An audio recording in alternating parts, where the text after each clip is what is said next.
Okay, so good afternoon, everyone. This is Tony Lanzafame, Security Solutions Specialist with Microsoft. We're kicking off our third session for the Zero Trust series. It's kind of protecting your infrastructure with Azure Security Center.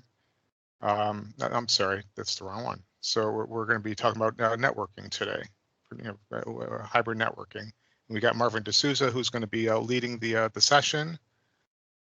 And let's jump into it.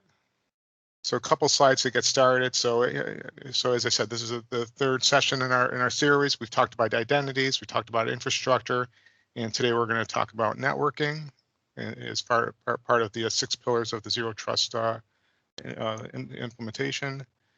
And then kind of visualizing the security layer. So so with Azure networking, it's software-defined networking. So basically, it's you're coding things. So you've got network security groups, user-defined routing, and you've got virtual appliances. You've got all these great solutions, within these layers of Azure to kind of help segregate and protect your assets from with Azure and in your on-premises data center if you're doing hybrid. And then protecting services with Zero Trust. So so going from left to right, we've got so you got DDoS protection and that, which is there's actually 2 flavors. There's a free version and a paid version. Then we also have web application firewall to kind of protect your web applications. Then we've got Azure Firewall, network security groups, VNet integration, and so in a lot of these services are available, directly from Microsoft, kind of inherent to the Azure platform, or you can buy security solutions and among other solutions through the Azure marketplace. So with that being said, I'm going to hand it over to Marvin. Thanks, Tony. Appreciate it. I'm going to go ahead and share my screen, guys. Let me know when if you can see it, and we'll proceed from there. So can you guys see my screen? Yes, Marvin. All right, perfect. So, for today, I'm going to speak regular network language for all those on the call. I'm going to try and translate a lot of that to what Azure networking is, so we can all be on the same page. But like Tony said, we have a lot of solutions. I'm going to try and cover a lot of them today. And feel free to ask questions in the chat or raise your hand, and Tony or Ashley will let me know if there's any questions I need to answer. But yeah, let's get started. The key thing I want to talk about today is segmentation, micro-segmentation, SSL decryption, things that are top of mind for a lot of networking people when they start to move to the cloud, because these are some of the tenets we've used to protect ourselves in our local data centers. And so when we move to the cloud, we still want to enable or make sure we have those same kinds of protections in place. And it's also good for just good practice, right? It's good health practice for hygiene when you have breakup of your network. So the way Microsoft has done it is we have this construct called a virtual network, right? So let me just show you what the virtual network looks like. And so you can create multiple virtual network, and a virtual network is a container of multiple subnets. So when you go back to a machine, what we do is if you go into the networking tab here, you can click on the topology tab. And what that will show you really nicely is a visualization of the spoke or the virtual network you're in, and then what kind of machines are there with you in this network, and also what kind of protection you have. So if you have 2 machines here, VM Spoke 01 and Linux 87, and everything's very visual. This is software-defined networking at its best, right? So we've tried to implement software-defined networking in our data centers, and it's not been very effective. In Azure, it's all software-defined networking. So we've enabled a lot of things to happen very quickly and easily. But we move away from certain constructs like your traditional VLANs and things like that. So we no longer have VLANs here. There's no layer 2 networking. It's mostly just layer 3 and up. So let's look at what is segmentation, right? So I have 2 machines here. I'm RDP'd into a Windows machine, and let's just look at the the IP address. So this is 11.4. This is a Linux machine or a Kali box, and in this one here, I have 11.05. So what I'm going to do is I'm going to start a ping, and traditionally layer 3 means I can communicate with anything on that network, right? So obviously I can ping this side, and from here I'm going to be able to ping the other side. So make it a continuous ping. So what we're looking at here is traditional networking. I'm on the same layer 3 network. I should be able to ping. Microsegmentation says I want to now control the segmented subnet and control who can communicate within that subnet. So the way we do it at Microsoft Azure is really simple. So we have this concept called application security groups, and I'll show you how to create that in a second. So we have network security groups with which Tony touched on. So that's a construct that gets applied to an entire subnet. And then we have application security groups that can get applied to certain machines. So let's add an inbound port rule. And I'm going to choose application security group. Here I'm going to choose, so this is an inbound port rule. So what I want to do is prevent the Linux machine from being able to ping or even connect to my Windows machine, but it's only in one way, right? So again, from here, from the destination application security group, I'm going to come down here again, and I'm going to choose the application security group that's associated with this Windows VM here. For the port range, I'm going to use star, everything. The action will be deny. The priority is 100. The way this works is typical to your traditional firewalls or access lists on a switch or a router. So what happens is all the rules are processed top down. So the lower the priority, the first in line to get processed. So this rule basically says if the machine is part of the application security group, Linux ASG, and it's trying to go to the destination ASG VM spoke 1, on any port, on any protocol, deny. So I click add. Now what's going to happen is it's going to add this here. You'll see whenever you create anything in the Azure portal, it just takes a couple of seconds, and now it's added here. So what this will do now, it'll prevent any Linux machines from communicating with any machine that has the tag ASG VM spoke 1. So if I go to your application security groups here, this machine is ASG VM spoke 1. I added this rule to a inbound rule. So I'm denying all traffic from any machine that has a Linux ASG application security group. So to create an application security group, you may think that's really complex, but it's really not. So everything is searchable, right? So we have this search engine concept. So we're trying to make things as easy as possible. So you don't have to remember, bad menus are when I click and then there's a nested menu within that, a nested menu. So everything here is easily searchable. And then you just hit this create button here, and you get a menu for creating a application security group. You choose which resources. If you want to put it in, resources are also RBAC controlled. They also allow sharing of certain kinds of services. You can create as many as you want and then provide permissions to who can use what resources. So if you had a dev resource group, you could do that. Choose a resource group, give it a name, hit tags, and that's it. There's nothing else more you have to configure.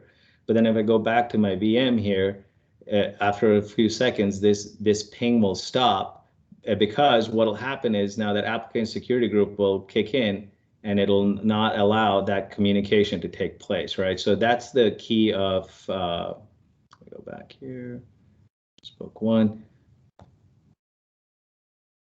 network. And so I'm saying deny all, anything coming from Linux ASG to ASG VM spoke 1, deny. And usually it takes a couple of minutes, but as soon as it's applied, this ping will start failing. So the goal there really is to enable you to have micro segmentation within oh, sorry, I was pinging the wrong thing. Sorry, I was pinging the wrong thing. I was supposed to ping 11.4, and this one is supposed to ping 11.5. Sorry, guys.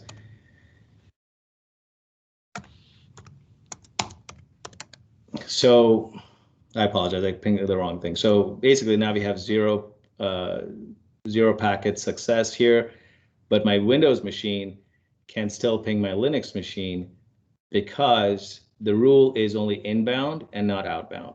So this is where you can start having that kind of visibility or control, really, to granular control and create that micro segmentation within your network. Okay. Once you delete this rule here, again, it'll just take a couple of seconds, and then we'll see in a few seconds, this machine will start being able to ping 11.0.4. Okay, so let's give that a few seconds, let that go.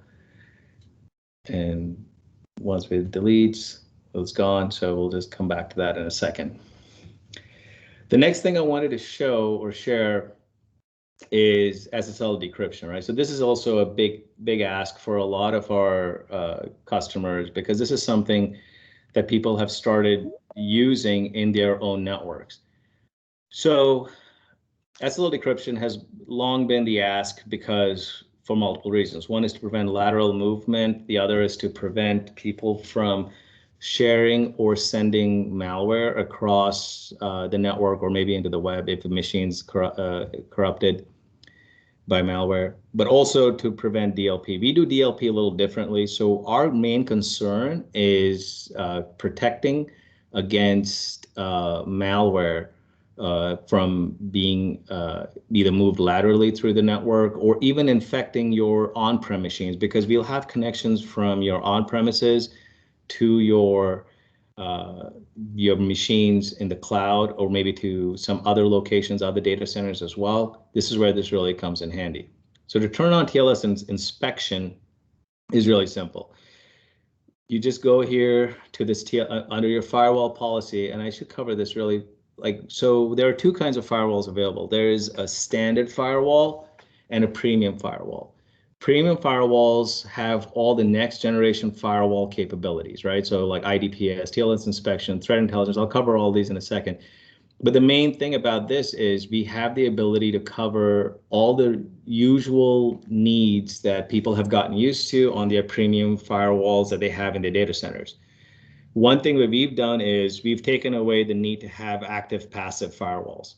So whenever you spin up or instantiate a firewall within Azure using the Azure firewall, behind it, we create multiple service endpoints. So you have 99.95% of uptime with this kind of with our firewall. You don't need to have active passive firewalls. One's enough. If you have it in multiple availability zones, the uptime goes up to 99.9%. Here you have the certificate that you can get from the Key Vault. What's cool about this is we also have a built-in one that you can use for your test purposes. You could also use it for production. It really doesn't matter. It really depends on what your goal is. If you have already certificates, you can upload them to Key Vault, or you can create new ones in Key Vault. The next thing is what we want to do is with IDPS, we have alert and deny rules and signature rules. So I've called out a certain signature that I want to test, and that's 2008983, which is the Black Sun signature. So whenever you use a Black Sun, you invoke that script with a curl message, it'll basically call this one here. So I want to basically call that out and show you how the visibility looks. The only next thing you have to do really is under application rules. You go in here and let's just edit this one here. And so you can choose different kinds of destinations, right? You can choose FQDNs, FQDN tags, or web categories. I've chosen web categories, and the ones I've chosen are search engines, web repositories and storage, things like Dropbox or web-based email. So every time someone tries to go to any of those web categories, I'm going to essentially do a man-in-the-middle attack, right? I'm going to decrypt the traffic using my own inspection, my own SSL certificate on port 4403, and I'm going to watch that traffic, and I'm going to make sure that nothing bad is going through right? Whether it's going back to my on-premises data centers or machines, or from on-premises to my machines within my data center. The way we can design this is also using secured virtual hubs. So think of a hub and spoke network where you have multiple VNets or subnets that go to one hub where all your traffic is sanitized, before it goes to other locations or other VNets. So this really, again, is one of those things where we can really start protecting different resources based on, their functionality, right? So let's go back to our machine here. So you see the ping started again.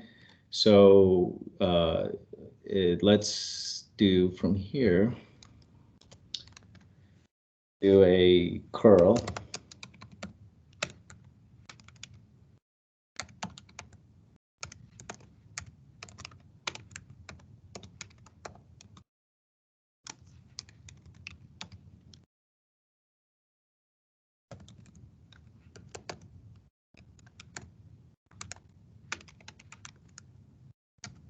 So what I'm doing here is a curl is a tool that's usually used by a lot of network people to test different kinds of connectivity to servers, etc. What did I do wrong there? Oh, it's two dashes. I apologize. And so what I'm testing here is if my TLS inspection is really working. So I have one rule. You saw that one rule for port 443, but if I try to use port 80 to get out, it's going to block it and it's going to say no rule match because there's no rule. Another way to verify if your systems are working for SSL decryption, again, tried true method is just go to your certificate that you get from your browser, and you'll see here that the certificate is issued by Azure Firewall Manager. You look at the path, Azure Firewall is the certificate. So now I can actually look at the traffic, I can decrypt it, and the main goal here is to make sure nothing bad, no malware is coming through. So let's test that, right? So before I get into that, I want to show you some of the visibility we get with Sentinel, right? So if I go to Sentinel and I go to workbooks, and again, the key thing that makes Microsoft solutions stand out is the better together story, right? When we tie in things that are designed from the ground up to work together, we get a lot better usage out of them. We got a lot better visibility out of them. So actually, I went to the wrong one. Back here, what I want is firewall workbook. Sorry. So again, with the firewall, we get a lot of visibility. We have a lot of control as to what we want to look at, right? So you can look at the application rule log statistics, but today I want to focus on the IDPS, right? So under IDPS, there's the rule I told you guys I'm watching, right? So under TLS inspection, it's 289.83, and I have 8 hits on this right now. So let's go back here, and then let's do the same command.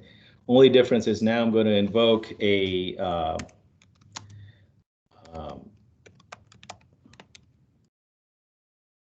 I'm going to invoke a IDPS signature, and that's invoked by using the Black Sun call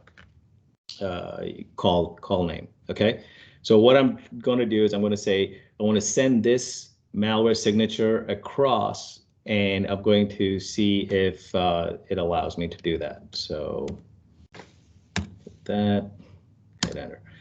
As you can see, it's taking a while. Previously, when I did it, I got all the information back almost instantaneously because I'm just doing like a wget on a Linux box. It's just like pulling that data from that website.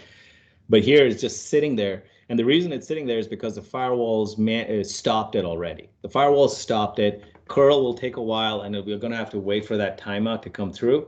But it's just that it's that simple. It's basically like anything that I want to intercept, I can. And to set it up, as you guys saw, really simple. You don't need to be, like a firewall expert or an Azure expert. It's just basically click. That's the goal, is really to make things a lot simpler because, and automate as much as possible, because we really don't have the time or the luxury of like spending too much time on something. So this usually takes a couple of minutes. We'll have to refresh this, and then we'll see the hit go up from 8 to 9. There it is already. It's already gone up to 9. So, that's how simple it is to implement TLS decryption, within your network, and just get that working as soon as possible. So that, again, gives you all that visibility into your network to see what's going on and see how things look. The next thing I wanted to show you guys is web application firewall. So if you're not familiar, the OWASP, or the Open Web Application Security Project, is a project that really is kind of like MITRE or framework, things like that, right? They are non-for-profit organizations that help us find vulnerabilities that exist on websites. There's the OWASP Juice Shop, and what that is basically, it was a tool or a training tool developed by a student at MIT. And what it does really is it enables people to go ahead and test their either their hacking skills, their web coding skills based on secure tactics, or finally, it enables you to test what we are going to do today, test your web application firewall. So I have containers, and I'll show you guys how to set up these containers as well. It's really cool. We pull the images directly from Docker, so you don't need to have a repository locally or even access to a repository. So if I hit, while it works, let me just go ahead and show you how to create one. So you choose, like a resource group, give a container name, like whatever you want to call it. And then you choose Docker Hub or other registry, right? And you choose whether it's a public or private, as long as you have the link to the name, of the image, you can go ahead and download it. Another cool thing is if you have Azure Defender implemented, we will actually scan the image for vulnerabilities. So if you're pulling an image directly from Docker and you're concerned, you're like, hey, wait a minute, I don't know if I should be pulling this. If what I'm doing is the right thing because of, like, I'm not sure whether someone put a bad image up there. This is where you could actually fix that. And Azure Defender will actually scan it for you. So we'll just wait for these machines to start. And while it starts, let's go into the load balancing gateway. So application gateways, think of them as load balancers. So we have a load balancer that has machines behind it. You create listeners, you create a front-end IP configuration. So think of it as if you had a group of servers or a pool of servers that served audio and another group of servers that serve video content, you could actually create different kinds of front-end listeners to say, okay, if something comes in from, with a / video, send it to these pool of servers, or with port 5000, send it to these group of servers. We monitor the health of all the backend servers. Since I just turned those on, it may take a while for those containers to come up. But the goal again here is to show you, like, really quickly, like how easy this is to set up. So we have a healthy server here. So let's go back. So everything's up and running. Let's go back to Juice Shop demo. And this is not the one. I've got to go to the other one. So I have a Kali box that I have here. Let me go into it.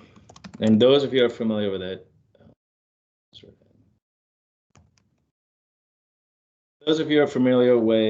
Kali, we have a lot of tools at our disposal. The one I'm going to use is the OWASP Zap tool. It's basically a really cool tool designed for testing vulnerabilities of websites. So if you have a website, or, and a lot of times when I worked in networking, the challenge was to get the web guys who are programmers and developers to be concerned about security. A lot of times they don't care about security. They're like, well, I'm just coding, I'm doing this. Web application filters really help with that, right? Because we're like, hey, I don't care how you code, I'm going to protect it, and that's it, right? So let me just copy this here, copy this to dashboard. So and as you're creating any of these containers and stuff, we'll create all the DNS entries for you. It's sort of that easy button, right? So you don't have to do a lot of the stuff that you traditionally would have to do in a regular data center. We'll create all those things for you. So this is what the Juice Shops looks like, right? So it's a Juice Shop, like a website, and you can go and click on things. And it's a challenge for you if you wanted to be a coder or a developer and you wanted to get into the security side of things. You can actually go in and find all the vulnerabilities that exist on this site, and there are multiple. Like, there are confidential documents that are shared, and I play with this sometimes, and it's fun, but it's definitely it's a time suck. So just beware. So let's go back to our Kali box and let's attack this machine here, right? So I'm going to put in the public URL and I'm going to hit the attack button. So what I'm going is I'm going to this IP address or this container that is not behind a web application firewall. And as you can see here, quickly the machine has found some cross-domain. So what web applications firewalls typically protect against is cross-domain scripting, SQL injection, things like that. So we're constantly watching and then trying to protect from different things. So even if our coders don't code the website correctly, we will actually protect it still, right? So if we look at all those alerts and we can see like all the different things. And if you scroll through these different alerts, you'll even see like, like different things, like you'll see documents that are available. You'll see private IP addresses that have been exposed to the public internet. Things that would normally scare us as security people are all available here. Like all the codes available, and like nothing is hidden. Everything is just like, it's just a badly written site. And it's written on purpose so you can actually do some testing and see if your web application firewalls are working or not. So now let's go back to quick start. Let's stop this attack, right? And let's go back to a machine now. Let's go back to our firewall. Let's go look at a WAF policy. So we can create one WAF policy and attach it to multiple or associated with multiple application gateways. So I create a WAF policy I've associated with application gateway 1, the other one we were looking at earlier. And we have two parts to this, right? So again, easy buttons here. So if you have managed rules, this is the rules that Microsoft will automatically, based on the OWASP, right? We looked at this foundation here. So they create a bunch of rules based on what they're studying right now in the wild of the internet, and we make those available to you. So 3.2 is the latest one that's available in preview. We also have a bot manager. So bots are a big deal that everyone's scared of nowadays. And so we automatically, Microsoft Intelligence Security Graph, if you're not aware of it, collects almost 8 trillion signals on a daily basis, right? And then we digest those and turn it into actionable intelligence for you. So we're collecting all the bots that are out there that are bad, and we're actually making sure that you have protection against those known bad bots. And so you really don't have to do anything. There's nothing you have to do, like constantly come and check for signature updates or anything. You enable this and you can walk away.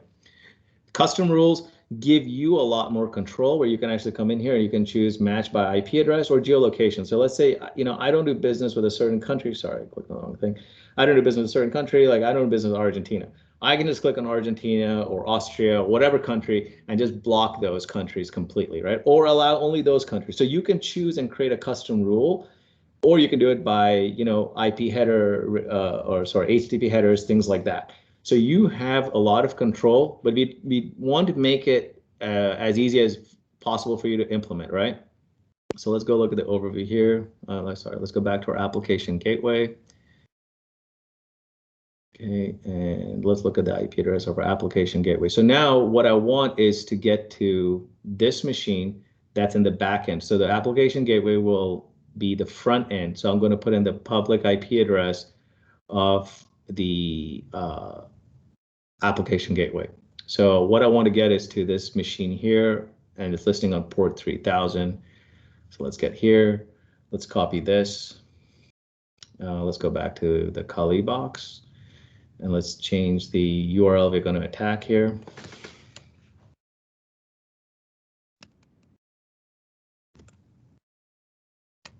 Make this port 3000. So Juice Shop, if you want to implement this in your own environment and test it, it's built in to listen on port 3000. As you're installing it, you can change that if you wanted to check.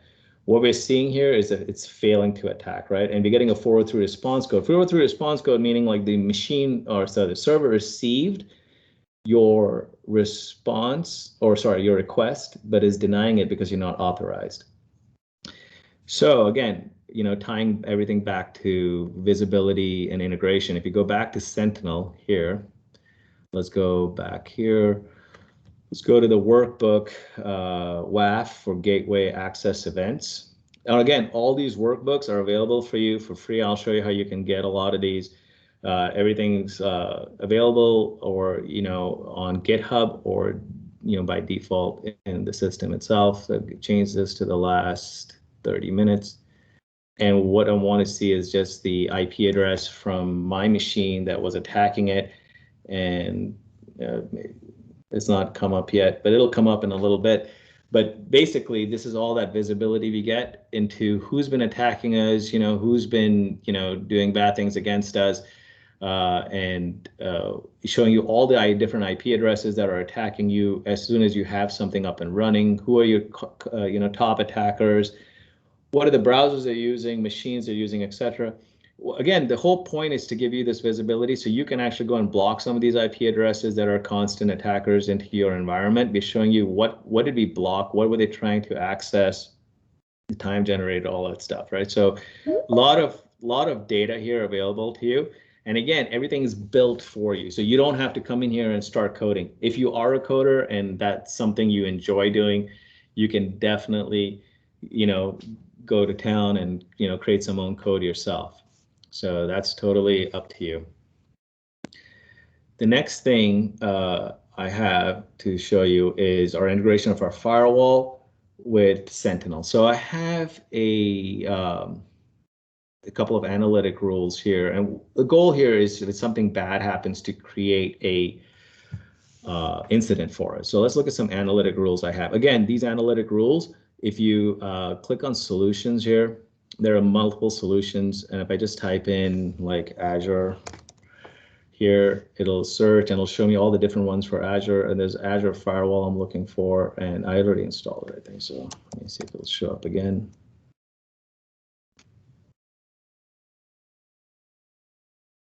But the point is, any of these, right, if I click on box, they come built in not only with the workbooks, and but they also come built in with a lot of analytic rules. And if analytic rules are rules that can look for things like Nobeliums, become a big thing for a lot of C-level staff. A lot of people are talking about it. It's top of in the news. The two ones I'm going to look today are several deny actions and port scan. So let me just show you what port scan looks like. So port scan is let's edit this. So port scan will check for lateral movement, which is a big deal, right? Everyone's concerned about someone on your network getting infected. You don't know about it, and they're constantly doing an nmap or scanning different things on your network. So if I look at the set rule logic here, this is the rule. So I can expand this a little, and this is the query that's going to run, and I can test this with current data. I can look at what am I seeing in my environment right now with this query if it runs. I can also do entity mapping. So to enrich my query after it runs, I can match IP addressing information, URLs, host names, things like that. I can choose to run, it's a query schedules. There are two kinds of analytic rules, right? Analytic rules that come directly from a source like Azure Defender, that just as soon as, or MCAS or something like that. So as soon as an alert is triggered, we get it in Security Center, we get it in Sentinel. This is different. This is, I am writing my own query because this is something I am concerned about. It could be a high value target in your environment. It could be storage servers. It could be anything. And you say, I want to run every 5 minutes. I don't recommend 5 minutes. It creates a lot of noise, but I'm doing it because it's a demo lab, so it really doesn't matter. I'm the only person going to get annoyed with it. Incident settings, right? So this is where we basically combine alerts, group them to a single incident to tell a story, so you don't have a ton of them. And here, this is the cool part, right? So now we can start doing automation. So when I have a port scan come in, I want something to happen. I just don't want to collect a bunch of alerts that at 8 o'clock in the morning I come in and I'm like, oh, great, I got 1,000 alerts. What do I do with it? I'm sitting watching the game. I'm relaxing with my family. Maybe I'm just, in bed watching a movie, and I get an alert that something really, really bad is happening on my network. I want the ability to say, okay, you know what? I need to stop this from happening right now because of the severity of what's happening. So let's go back here. Sentinel. Let's go back to incidents. So let's go back here. So what I'm going to do is I'm going to, from my Linux machine that's on the same subnet, a different subnet, sorry. So I'm going to see if I can ping 10.12.0.4. So I have another machine in a different subnet. So this machine here is in the 11.0 subnet. So in a different subnet, to get to the 12.0 subnet, I have to go through the firewall. So the firewall will inspect the traffic, it'll clean it, it'll make sure it's all good. So let's go ahead and create a Nmap. So I have Nmap downloaded and installed on this Linux machine. All Kali boxes come with it. You don't have to really do anything. We have built-in images for the Kali Linux server within Azure. We also have containers for it. You can build your own if you want as well. You bring your own image, whichever way you want to do it. So here, I'm going to run this Nmap against this one machine here. And this is basically a traditional port scan where I'm just going to go and start scanning different machines or I can do a whole subnet, right? So it really depends on what you want to do and what you're testing for. So as I scan that one machine, my goal here then is to go back to incidents, and I should see a bunch of different alerts for port scan. So I ran some of these earlier, so that's where you'll see the time off. But in like 5 minutes, or you saw the analytic rule, I had it run for every 5 minutes. So after 5 minutes, I'll get a rule that will say 11.05, that's the IP address of my Linux machine, started scanning stuff, right? So if I go to the details, this is my rule that I created earlier. If I hit investigate, I'm going to get all this cool, like, this cool diagram that's showing me like who's attacking, what are they trying to do. If I highlight any of these, I get more data about that. I can also click on entities and show me all the entities that were involved in this. So last evening, I was actually showing a customer this, and then I forgot to turn off my several deny action rules. And so basically, it used to be like 2-3 years ago, they did a study and they found out if you put a public IP address on the web, it took about 14 hours before it started getting scanned. Now it's like 14 seconds, right? So all night I left this running. As you can see, it constantly just kept running the whole freaking night, and it just scanned constant. People were trying to hack me. But if I look at this view security details, again, so I'll see and hit investigate, I'll see all these public IP addresses trying to attack my network or my firewall. And I can get, if there's more information on any of these, I can click. I can also like start, putting like a join thing and saying like, where else am I seeing this IP address? But the cool thing here now is if I go to, let's say Christy Klein, let's take it from a vantage point of Christy Klein. So Christy Klein is a SOC analyst within my organization. Let me just see if I'm in the right thing. Yep, she's the right one. And I go to Teams. And so Christy Klein's, again, like she's on her home, she's at home or she's at a game, and she's going to get an alert from Sentinel telling her like, hey, something bad is happening on your network, and they'll provide all kinds of details, right? So let's go to new, sorry. I guess I have this running all night. So whenever we get an alert from Sentinel, sorry. So whenever we get an alert from Sentinel, we'll provide a lot of data, right? We'll say medium incident port scan. We'll tell you the IP address that was doing the port scan, right? So the port scan was being done by this Kali box, right? So let's go back here, confirm 11.05 was doing a port scan. So we'll tell you, suspicious IP, Azure Sentinel, they did a port scan, and obviously since it's a private IP address, we get no data around it, right? But let's start a ping here.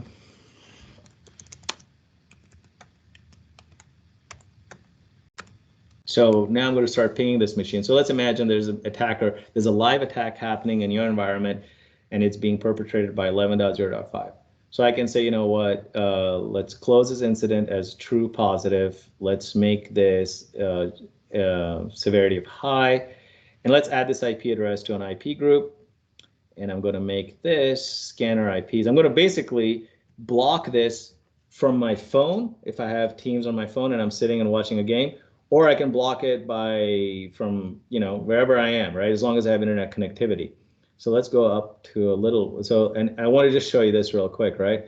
So if I get a public IP address, we will actually query a virus total for a lot. And I have in the query, it does that. It basically in the automation logic app, it actually queries virus total and says, give me all this information. So virus role report says the country is Brazil, continent South America. This is the BGP ASN number, who owns it, you know, and then it votes, right? So it basically tells you like, yeah, you know, this is not so dangerous, but I would say it's up to you, right? So now you can actually, so this 189.112, I can say, you know what, I'm going to close this as true positive.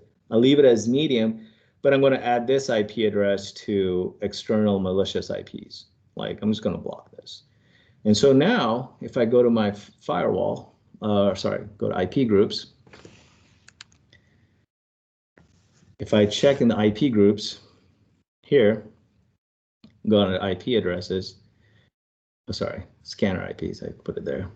You see 11.05 was added there. So now 11.05 will not be able to ping anymore. And if I go to external malicious IP address, the 189 IP address I just added got added here as well. So if you go back to this firewall here, I will see here, you see this, the sequence number has stopped. And so the firewall is actually blocking it right now. So it's all automated. And that's the key goal. I mean, you know, in Zero Trust, really the main thing we're after is automation, because you have so much, right? Our digital estates are growing all the time. To have something that's small and saying like, you know, I can manage this myself manually is really not possible. So let me just show you the scanner IPs, right? So basically I have that here. So it's just to block anyone on any protocol. Oh, I'm sorry, these source IPs, scanner IPs, any protocol going to 12.04. So if you here, go back here, 12.04 stops. So you're seeing that the sequence number is not incrementing anymore. So that traffic is no longer allowed.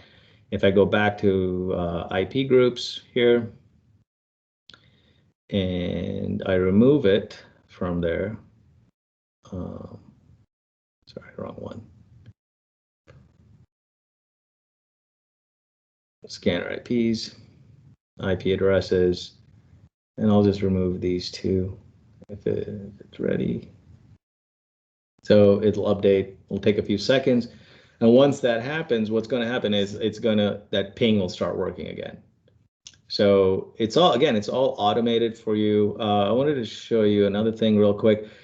So if you have this concept called Bastion host, if you don't want to have RDP or SSH connectivity over the web, we provide you with the ability to create a Bastion host, which is like a jump box that's secure. So if you go to any of these machines here, VM-Spoke 1 or VM-Spoke 2, you can just go to connect, and you have multiple choices, and you just hit Bastion. And when you hit Bastion, it'll basically say use Bastion, and it'll basically allow you to access the machine where you're not sending RDP protocol over the web. It's all secure under 443. You can also use just-in-time access using Azure Defender, which is also equally secure. And what the difference is really, Azure Defender will start monitoring things and tell you like, hey, you know, you have a few machines that are not protected by just-in-time access. And again, it's just reducing that attack surface and making things a lot easier for you. I promised to show you some of those community things I talked about earlier. So you go to the community, let's just say for Security Center, if I go to workbooks and I click on the network security dashboard, it'll give me complete visibility into all the network equipment I have in my environment or my subscription, security recommendations. It'll tell me like, hey, turn on DDoS. To turn on DDoS is really simple. You just go to your firewall policy and you click a button and it turns it on. There's no configuration for you to do. DDoS is like, you know, click and go kind of thing. And, you know, they'll show you all the different things, IP addresses. They'll show you systems that are public IP address, exposed ports, things like that. So it'll tell you like, hey, you know, some things are looking bad, some things need to be changed or checked.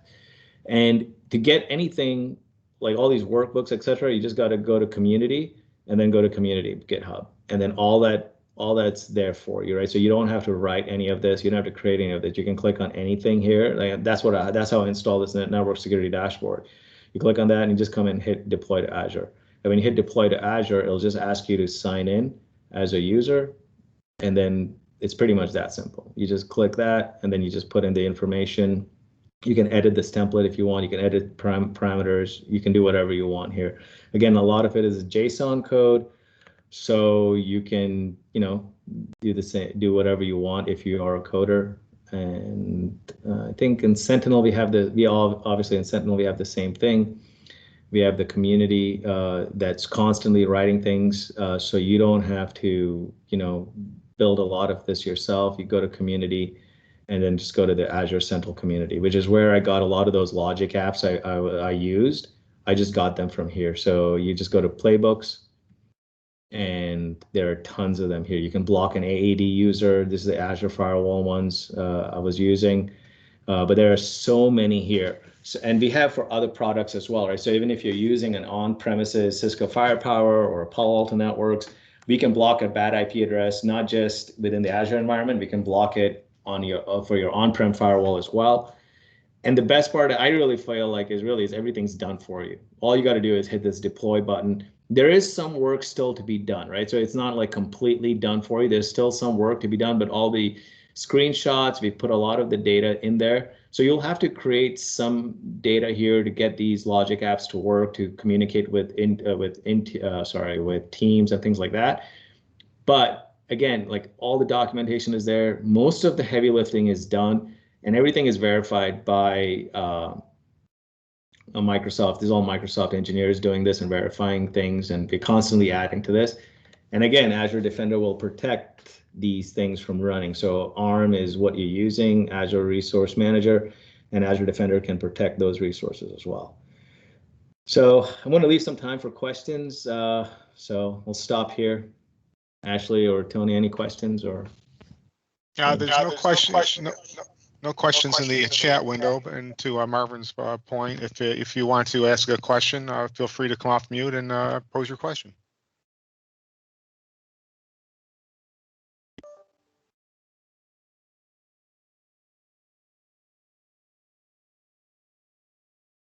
So it seems like we don't have any questions, Marvin. And that's I don't know, that's good or bad. You wowed them. You wowed them. So great job, Marvin. So why don't we bring it to a close? So thanks to everyone for joining today. We have another of one of these webinars next week on Defender for Office 365 Plan 2. So have a great day. Thanks. Thanks, guys.